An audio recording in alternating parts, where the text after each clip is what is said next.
తెలంగాణ రైతాంగ సాయుధ పోరాట నిజమైన వారసులు సిపిఐ పార్టీని అని తెలంగాణ రైతాంగ సాయుధ పోరాటంలో 4500 మందిని బలిదానం ఉంచి గడీల పాలనను అంతం చేయడానికి బానుచంద్ దొర బానిసత్వ వ్యక్తి చాకిరీకి వ్యతిరేకంగా నిజాం నిరంకుశ పాలనను గడగడలాడించిన పోరాట ప్రతిభ కలిగిన పార్టీ సిపిఐ పార్టీ అని సిపిఐ పార్టీకి తప్ప వేరే ఎవరికి తెలంగాణ రైతాంగ సాయుధ పోరాటంలో భాగస్వామ్యం లేదనేసి అందుకే నిజమైన వారసులు సిపిఐ పార్టీ అనేసి భారత కమ్యూనిస్టు పార్టీ సిపిఐ వరంగల్ జిల్లా సహాయ కార్యదర్శి పనస ప్రసాద్ ఎస్కే బాష్మియా గారలు అన్నారు.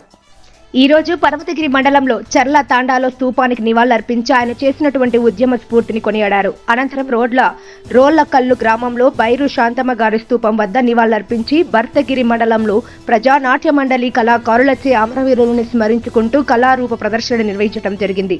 అనంతరం టక్యా నాయక్ తాండాలో 2K నాయక్ స్తూపం వద్ద సిపిఐ రాష్ట్ర సమితి సభ్యులు పంచాల రమేష్ జెండాను ఎగురవేశారు. ఈ కార్యక్రమంలో సిపిఐ నెక్కొండ మండల కార్యదర్శి కందిక చెన్నకేశవులు అధ్యక్షతన నిర్వహించగా ఈ కార్యక్రమంలో సిపిఐ నాయకులు ఆరెల్లి రవి, సిపిఐ జిల్లా కార్యవర్గ సభ్యులు గన్నార రమేష్, మియాపురం గోవర్ధనాచారి, ప్రజానాట్య మండలి జిల్లా కార్యదర్శి తామర కృష్ణ, వెంకటాద్రి ఎండి యాకూబ్ రాజు, సుప్రియ అయిపోయింది, లలిత శ్యామ్, రాజనర్సు తదితరులు పాల్గొన్నారు. అమరవీరుల త్యాగాలను స్మరించుకుంటూ మన వర్ధన్నపేట మండలం ఇల్లందు గ్రామంలో తెలంగాణ సాయుధ పోరాట వారోత్సవాల సందర్భంగా పతాక ఆవిష్కరణ చేసుకొని ఈ యొక్క గ్రామంలో ఈ యొక్క జాతర రాగానే స్వాగతం పలికి ఆ తెలంగాణ సాయుధ పోరాట యోధులకు ఘనమైన నివాళులు అర్పించినందుకు ఇల్లందు గ్రామ శాఖకు విప్లవ ధన్యవాదాలు తెలియజేస్తూ 76 సంవత్సరాల క్రితం ఈ తెలంగాణ ప్రాంతాన్ని నిజాం సర్కారు పరిపాలించేటువంటి సమయంలో తెలంగాణ పల్లెల్లో ఉన్నటువంటి దొరలు, భూస్వాములు, పటేళ్లు, పట్వార్లు, జాగీర్దారులు, జమీందారులు తెలంగాణ ప్రజలను పన్నుల పేరుతోటి పీల్చి పిక్కు చేసి ప్రజలతోటి వెట్టి చాకిరీ చేయించేటువంటి విధానాన్ని అమలు చేసేవారు.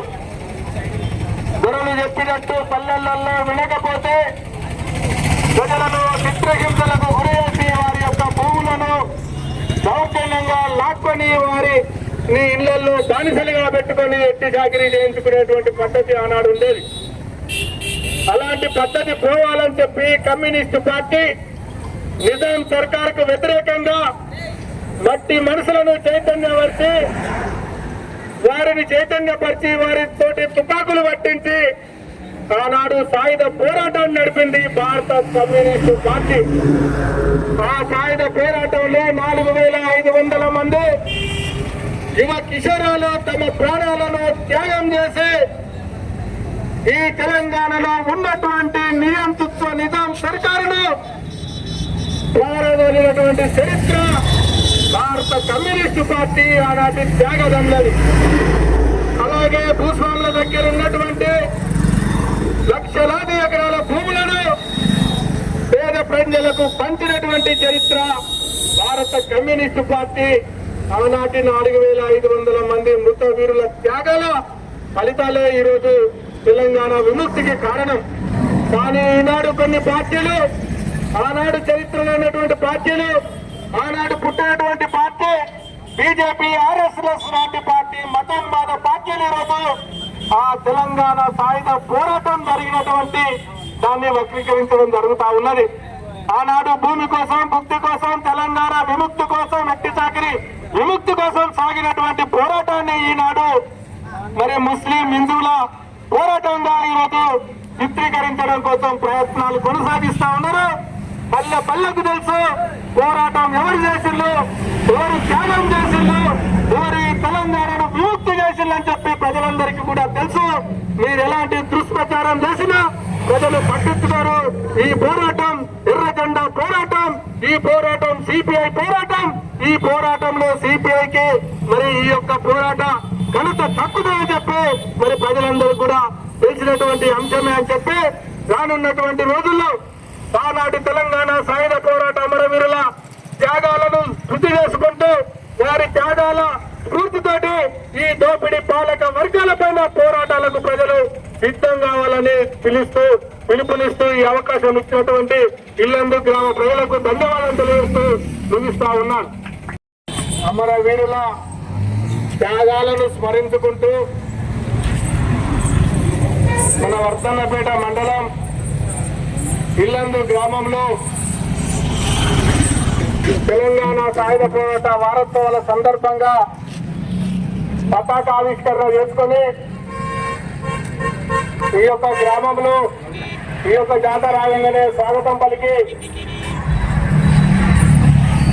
ఆ తెలంగాణ సాయుధ పోరాట యోధులకు ఘనమైన నివాళులు అర్పించినందుకు ఇల్లందు గ్రామ శాఖకు విప్లవ ధన్యవాదాలు తెలియజేస్తూ 76 సంవత్సరాల క్రితం ఈ తెలంగాణ ప్రాంతాన్ని నిజాం సర్కారు పరిపాలించేటువంటి సమయంలో తెలంగాణ పల్లెల్లో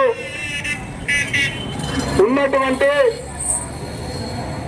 దొరలు, భూస్వాములు, పటేళ్లు, పట్వార్లు, జాగీర్దారులు, జమీందారులు తెలంగాణ ప్రజలను పన్నుల పేరుతోటి పీల్చి పిప్పు చేసి ప్రజలతోటి వెట్టి చాకిరీ చేయించేటువంటి విధానాన్ని అమలు చేసేవారు. దొరలు చెప్పినట్టు పల్లెలలో వినకపోతే ప్రజలను చిత్రహింసలకు గురి చేసి వారి యొక్క భూములను దౌర్జన్యంగా లాక్కొని వారిని ఇళ్లలో బానిసలుగా పెట్టుకొని వెట్టి చాకిరీ చేయించుకునేటువంటి పద్ధతి ఆనాడు ఉండేది. అలాంటి పద్ధతి పోవాలని చెప్పి కమ్యూనిస్టు పార్టీ నిజాం సర్కార్కు వ్యతిరేకంగా మట్టి మనసులను చైతన్యపరిచి వారిని చైతన్యపరిచి వారితోటి తుపాకులు పట్టించి ఆనాడు సాయుధ పోరాటం నడిపింది భారత కమ్యూనిస్టు పార్టీ. ఆ సాయుధ పోరాటంలో 4500 మంది యువ కిషోరాలు తమ ప్రాణాలను త్యాగం చేసి ఈ తెలంగాణలో ఉన్నటువంటి నియంతృత్వ నిజాం సర్కారును ప్రారంభించినటువంటి చరిత్ర భారత కమ్యూనిస్టు పార్టీ ఆనాటి త్యాగదన్నది. అలాగే భూస్వాముల దగ్గర ఉన్నటువంటి లక్షలాది ఎకరాల భూములను పేద ప్రజలకు పంచినటువంటి చరిత్ర భారత కమ్యూనిస్టు పార్టీ. ఆనాటి 4500 మంది మృత వీరుల త్యాగాల ఫలితాలే ఈరోజు తెలంగాణ విముక్తికి కారణం. కానీ ఈనాడు కొన్ని పార్టీలు, ఆనాడు చరిత్రలో ఉన్నటువంటి పార్టీలు, ఆనాడు పుట్టినటువంటి పార్టీ బీజేపీ, ఆర్ఎస్ఎస్ లాంటి పార్టీ, మతోన్మాద పార్టీలు ఈరోజు ఆ తెలంగాణ సాయుధ పోరాటం జరిగినటువంటి దాన్ని వక్రీకరించడం జరుగుతా ఉన్నది. ఆనాడు భూమి కోసం, భక్తి కోసం, తెలంగాణ విముక్తి కోసం, వెట్టి చాకిరీ విముక్తి కోసం సాగినటువంటి పోరాటాన్ని ఈనాడు మరి ముస్లిం హిందువుల పోరాటంగా ఈరోజు చిత్రీకరించడం కోసం ప్రయత్నాలు కొనసాగిస్తా ఉన్నారు. పల్లె పల్లెకు తెలుసు పోరాటం ఎవరు చేసిండ్రు, ఎవరు త్యాగం చేసిండ్రు, ఎవరు ఈ తెలంగాణను విముక్తి చేసిండ్రని చెప్పి ప్రజలందరికీ కూడా తెలుసు. మీరు ఎలాంటి దుష్ప్రచారం చేసినా ప్రజలు పట్టించుకోరు. ఈ పోరాటం ఎర్ర జెండా పోరాటం, ఈ పోరాటం సిపిఐ పోరాటం. ఈ పోరాటంలో సిపిఐకి మరి ఈ యొక్క పోరాట ఘనత తక్కువని చెప్పి మరి ప్రజలందరూ కూడా తెలిసినటువంటి అంశమే అని చెప్పి రానున్నటువంటి రోజుల్లో ఆనాటి తెలంగాణ సాయుధ పోరాట అమరవీరుల త్యాగాలను స్మృతి చేసుకుంటూ వారి త్యాగాల స్ఫూర్తితోటి ఈ దోపిడీ పాలక వర్గాలపైన పోరాటాలకు ప్రజలు సిద్ధం కావాలని పిలుపునిస్తూ ఈ అవకాశం ఇచ్చినటువంటి ఇల్లందు గ్రామ ప్రజలకు ధన్యవాదాలు తెలియజేస్తూ ముగిస్తా ఉన్నాను.